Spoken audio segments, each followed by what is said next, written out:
To discuss this and so much more is Mr. Harley Lippman, foreign policy expert, back here on the Fox 5 Live Zone. Harley, always a pleasure to see you. Pleasure is mine. So, Harley, as of this afternoon, Iran's top official now stating that they will not negotiate with the U.S. All this as the conflict widens, while explosions have been heard in Gulf cities, including Dubai, Abu Dhabi, and Doha. I'm curious, your assessment thus far.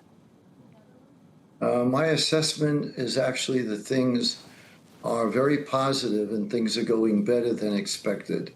And I'll tell you why. Just to your exact question, that there are explosions in Doha and Abu Dhabi, what does that tell you? It tells you that Arab nations and Israel are working together against Iran. When did you see multiple Arab nations, 6 Arab nations, working alongside Israel against a common enemy, Iran? So I see a lot of indirect hidden benefits in this war that people are not paying attention to. So that's one benefit.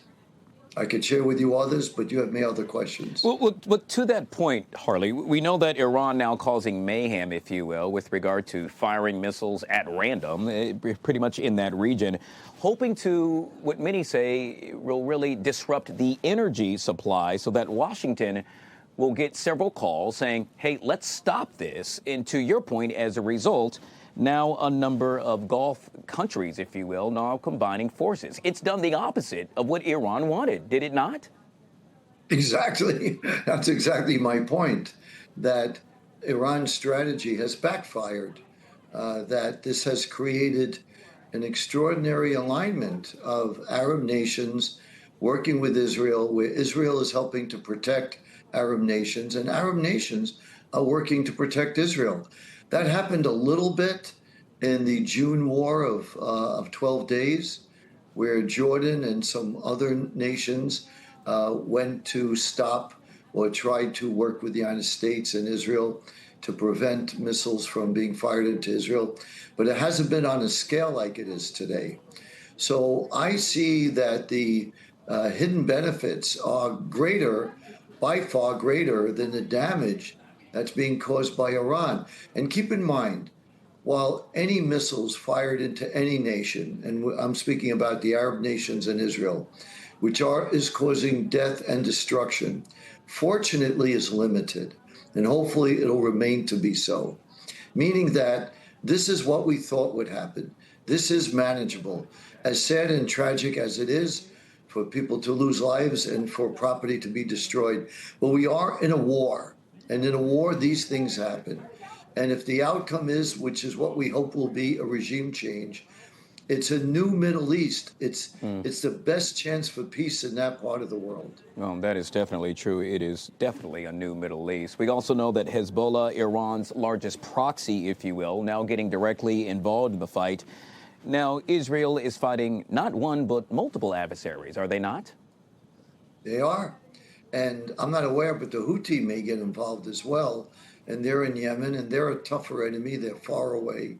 And Israel previously didn't expect that they'd be engaged.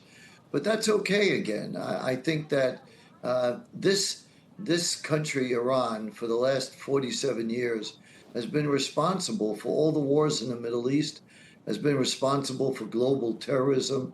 They're the headquarters of global terrorism. It has cost nations, to date, over 47 years, trillions of dollars to put in all kinds of security and defensive techniques to be able to thwart terrorism. To stop this once and for all, as difficult as it'll be, think of it as going 3 steps forward, 1 step back, another step forward, maybe 2 steps back, but ultimately will prevail, will create conditions for peace. And probably most important of all, this is leverage against America's #1 adversary, China. China has invested billions of dollars in Iran to develop their military and to use them against the United States and America's allies. And Iran desperately needs help to survive. And China and Russia at this point really can't do much for them. China needs oil. 90% of Iranian oil goes to China. China got oil from Venezuela. You have to view the context of Venezuela and Iran through the eyes of leverage against China. That's what's really behind this war.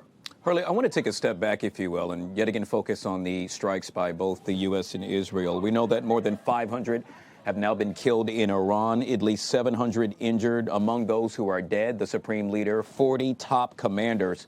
It begs the question, who's in charge now?